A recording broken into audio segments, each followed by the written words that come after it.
Hi class, it's me, your math teacher Jello. For today's video, I will show you how to compute simple interest. Simple interest, an interest that is computed on the principal and then added to it. So guys, ito ay ipinaliwanag natin sa previous video. Okay? To solve for simple interest, we should follow this formula. I sub S is equal to PRT or I is equal to PRT in other book. Where I sub S or I, simply, ito ay simple interest. Where P stands for principal amount, and then R stands for interest rate, and T stands for time or term in years. Okay? So let's have example number 1. Example number 1, a bank offers 0.25% annual simple interest rate for a particular deposit. How much interest will be earned if 1 million pesos is deposited in this savings account for 1 year?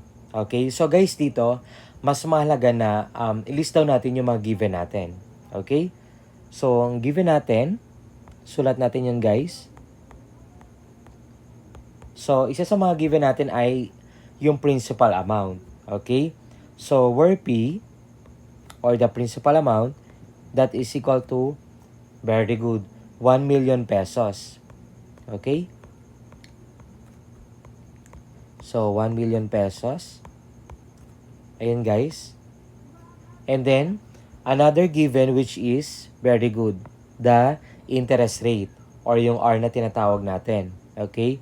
Where R or the interest rate is equal to 0.25%. Gets? Okay.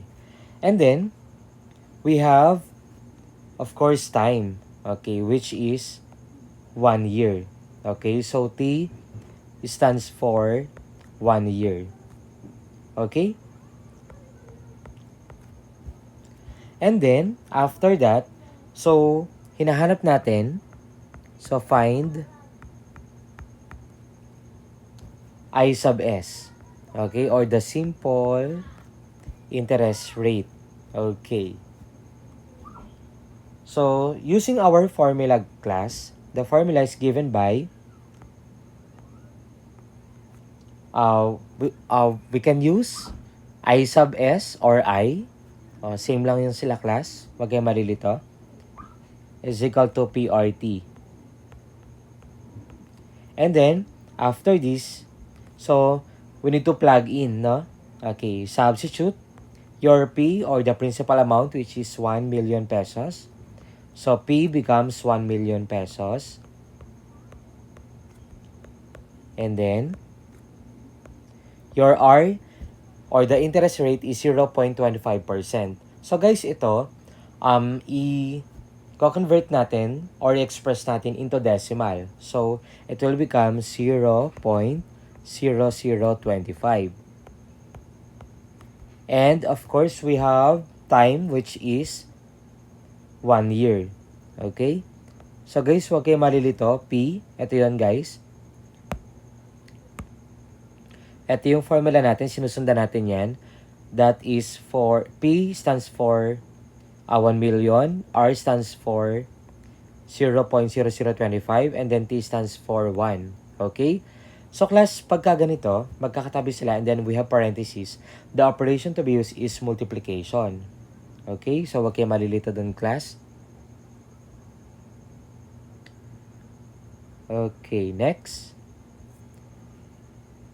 So, using our calculator, so 1 million times 0.0025 times 1, that gives us, very good, 2,500. Okay? So, therefore, yung answer natin dito, class, okay, our final answer, that is, or the interest earned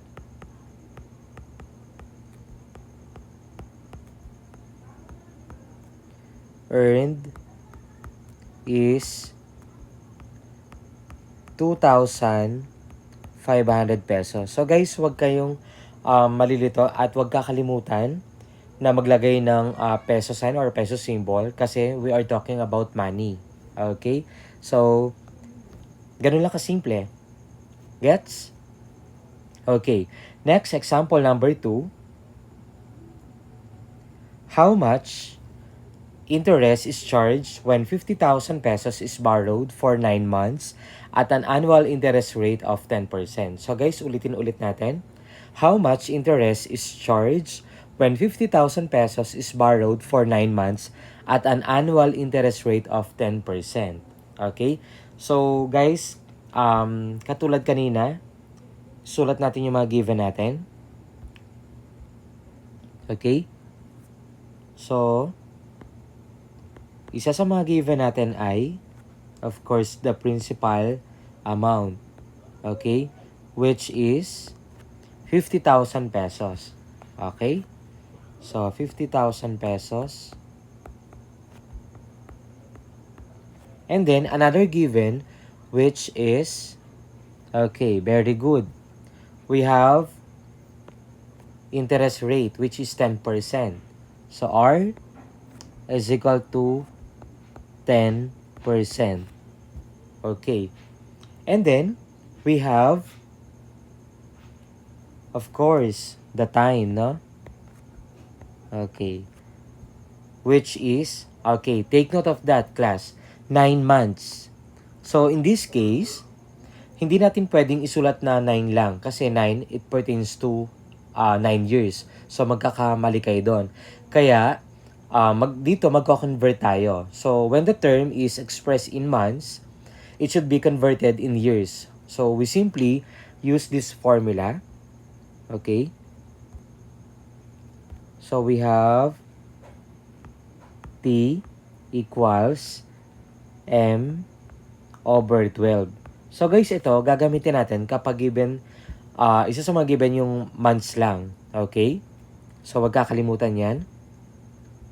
Kasi magkakamali tayo kapag sinulat natin sa time or T ay 9. So, which means 9 years yon. So, iba ang conversion ng 9 over 12 sa 9.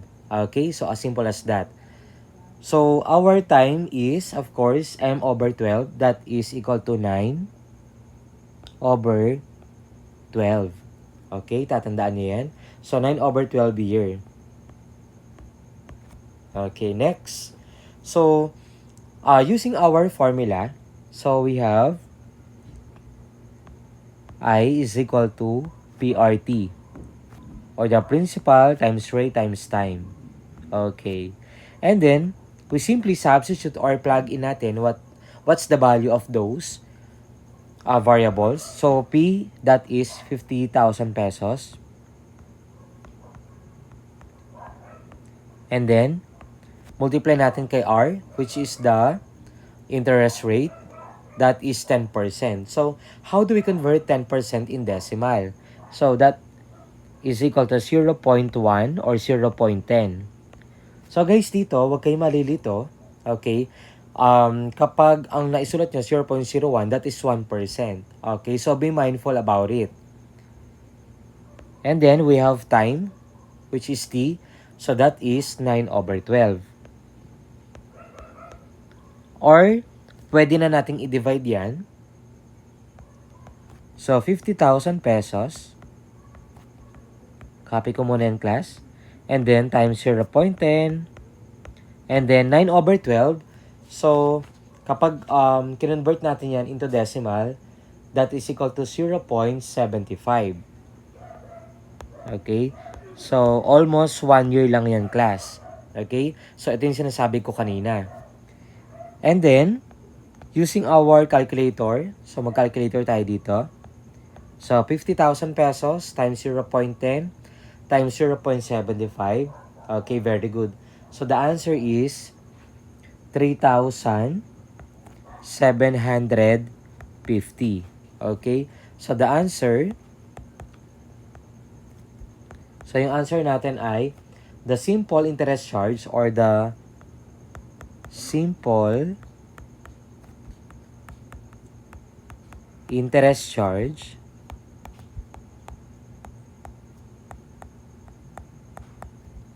is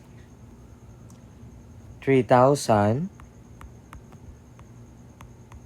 750 pesos. Okay, so ganun lang kasimple. So, this is the end of our video. I hope na meron kayo natutunan. Thank you for watching.